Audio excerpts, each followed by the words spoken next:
Madame Terre, bonjour Julia. Madame Bonjour. Terre, vous êtes productrice de fraises. Pourriez-vous nous expliquer, nous présenter votre exploitation? Oui, nous sommes producteurs sur la ville de Pernay-Fontaine, donc on est à 5 minutes vraiment de Carpentras. On exploite la fraise en sol sur Perne depuis quelques années déjà. Et vous vendez localement sur les marchés ou vous exportez? Non, on n'exporte pas, on vend localement, nationalement et localement sur les marchés. Surtout le mardi soir, je suis sur le marché de producteurs de Carpentras. Vous pouvez trouver nos fraises, oui. Et vous êtes en agriculture conventionnelle ou raisonnée? On est sur une agriculture raisonnée où on n'a pas malheureusement un cahier des charges comme le bio, donc on est à la bonne confiance en fait. Il faut que le client nous fasse confiance, mais c'est traité uniquement quand il faut, si la météo nous l'impose, sinon c'est très très peu traité. Et là, avec les conditions climatiques dans ce moment, ça pose des problèmes? Non, pour nous, il n'y a pas de souci, puisqu'on travaille sous serre, et quoi qu'on en dise, la serre est un bel outil qui protège bien nos cultures et qui nous permet d'éviter bon nombre de traitements. Donc, Madame Terre, vous êtes productrice en serre sol, et je vous propose de visionner un reportage qui met en lumière la production de fraises en sol.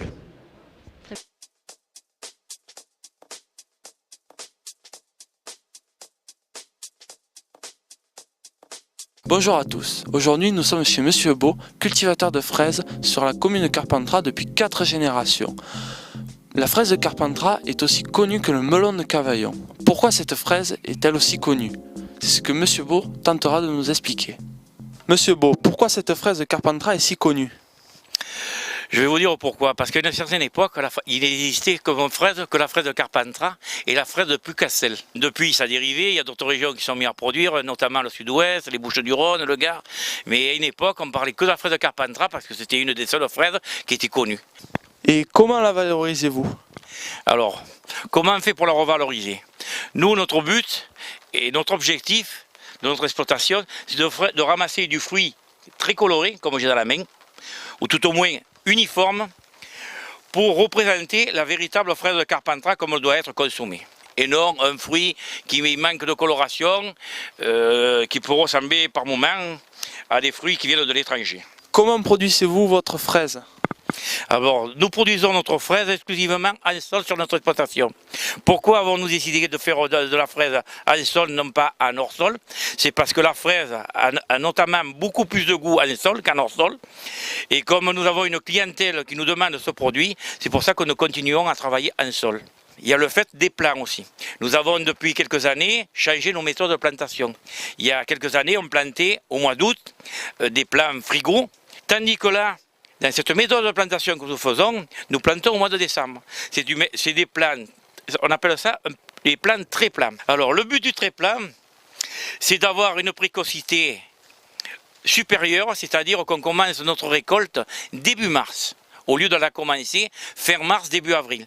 Et en plus de ça, la production est très échelonnée, c'est-à-dire que la plante ne produit jamais beaucoup de fruits en même temps.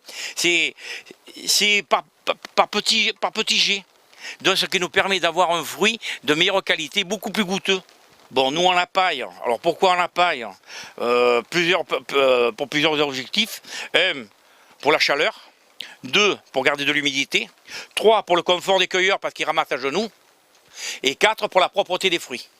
Pour les ravageurs et les maladies, quel type de défense utilisez-vous? Alors pour les ravageurs, notamment nous avons des mulots, nous mettons des sachets là, parce qu'ils mangent les graines, ce qui nous détériore des fruits. Ensuite nous avons du puceron par moment, que nous détruisons au moyen de produits homologués. Nous avons le botrytis, très peu, parce que comme vous pouvez le constater, nous faisons une plantation très aérée pour justement pallier à ce problème de botrytis et aussi au niveau de la cueillette pour qu'on oublie le moins possible de fruits.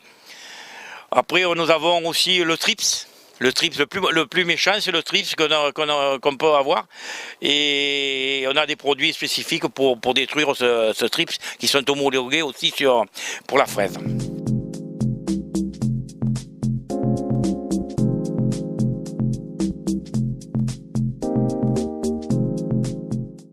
Voilà, après ce petit reportage sur la fraise en sol, que ce soit chez Madame Terre ou chez Monsieur Beau, comme on vient de le voir. Il y a toute une technologie qui est développée et un respect de l'environnement à toutes les étapes de la production. On va peut-être maintenant aborder avec Julia d'autres aspects, les aspects sociaux, les aspects économiques de la fraise. Julia, je crois que vous êtes élève en terminale S au lycée Louis Giraud à Carpentras et vous préparez un mémoire sur la culture de la fraise. Pouvez-vous nous en dire plus ? Donc la fraise de Carpentras, c'est un produit donc, qui base toute sa renommée sur justement un terroir. Donc ce terroir, c'est l'alliance d'un savoir-faire, d'un sol et d'un climat. Donc le savoir-faire, il peut se perpétrer de génération en génération. C'était le cas, donc tout à l'heure, je discutais avec une productrice de fraises. Ça faisait 3 générations que sa famille faisait des fraises. Et donc pour parler du climat, c'est sûr que bon, peut-être pas aujourd'hui, mais sinon on a la chance d'être dans une région qui est très ensoleillée. Et voilà, donc ce climat et ce sol aussi qui permettent de cueillir une fraise de qualité.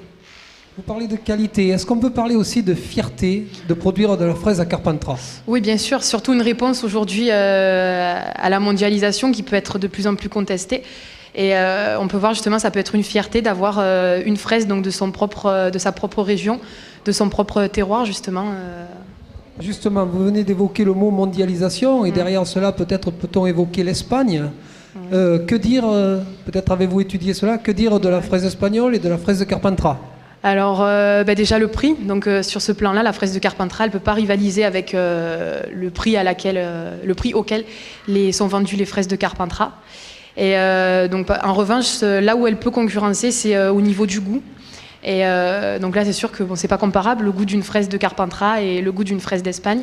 Et au niveau des techniques de production aussi, donc on l'a vu avec la dame ici, avec les producteurs, on avance de plus en plus vers des cultures raisonnées aujourd'hui, plus respectueuses de l'environnement. Alors qu'en Espagne, on est plus tourné vers le profit, même s'il y a une minorité qui font aussi de l'agriculture raisonnée, voilà. Justement, c'est une bonne transition. Il y a de plus en plus de personnes qui s'orientent vers l'agriculture biologique et la fraise n'a pas échappé à ce phénomène. Les élèves du lycée Louis Giraud sont allés questionner un agriculteur biologique et c'est le reportage que nous allons visionner maintenant.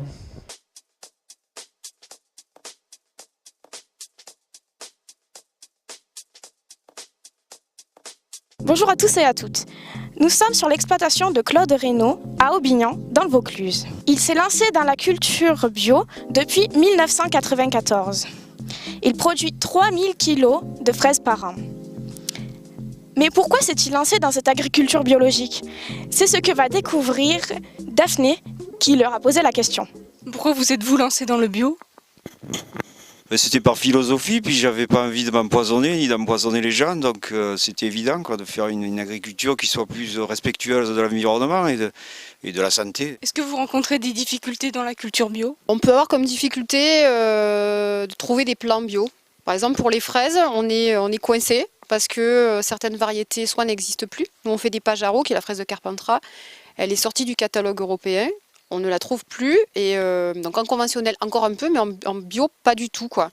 Donc on est obligé d'employer des plants qui ne sont pas bio si on veut continuer cette variété-là. Pour les fraises, on est obligé d'utiliser des plants frigo qui se plantent au mois d'août et qui demandent en gros une dizaine de mois avant de pouvoir amener à la récolte, quoi. Alors qu'en conventionnel, ils ont le droit d'utiliser des tréplants qui peuvent se planter 2 ou 3 mois avant la récolte, ce qui permet de faire une récolte avant en fait. Donc pour nous finalement c'est un rapport qui est beaucoup moins important, quoi. Les autres peuvent faire 2 cultures sur la même saison, ce qui n'est pas notre cas du tout. Après c'est pour certaines maladies, c'est vrai qu'on n'a pas des traitements pour toutes les maladies qu'on pourrait rencontrer, mais ça fait partie aussi de la philosophie du bio, c'est-à-dire qu'on part du principe que on a un seuil de tolérance qui est beaucoup plus élevé qu'en conventionnel, quoi. C'est-à-dire que nous, quand on a une attaque de pucerons, on ne traite pas forcément de suite. On tolère les pucerons jusqu'à une certaine limite, quoi. Elle a des avantages, cette agriculture bio ? Alors pour nous, c'est une question d'éthique, c'est-à-dire que ça permet de fournir à nos consommateurs des produits qui sont sains. Et puis aussi, finalement, c'est une agriculture qui coûte beaucoup moins cher en traitement, puisqu'on traite très très peu. On n'a pas de cahier de traitement, on traite vraiment que si c'est indispensable. Vos rendements sont-ils satisfaisants ? Ils sont assez satisfaisants parce qu'on vend beaucoup plus cher, donc Mais bon, on a beaucoup plus de difficultés vu qu'on on a du mal à lutter contre les maladies, quoi. Donc si on a vraiment une grosse attaque de trips ou de trucs comme, ou une attaque comme ça, quoi, c'est un peu plus difficile, quoi. Donc ou de pucerons, donc on a introduit des auxiliaires, c'est-à-dire des autres insectes qui mangent les pucerons, mais c'est pas quand même à 100%, quoi. C'est pas comme un traitement chimique qui est radical, quoi. Donc il faut surveiller tout le temps, quoi. Mais ouais, les rendements, ça va. Hein. Vu qu'on vend un peu plus cher, on arrive à valoriser le produit, quoi. Et ces fraises bio ont un meilleur goût que les autres fraises? Oui, absolument. Oui, pour nous, enfin, oui, il semblerait qu'elles aient quand même un meilleur goût, ne serait-ce que parce qu'on les arrose moins. Donc en fait, ça marche pour les fraises, mais ça marche aussi pour tous les autres légumes que vous allez acheter en bio. C'est-à-dire que comme ils ne sont pas gorgés d'eau, ils ont forcément un goût supérieur, quoi.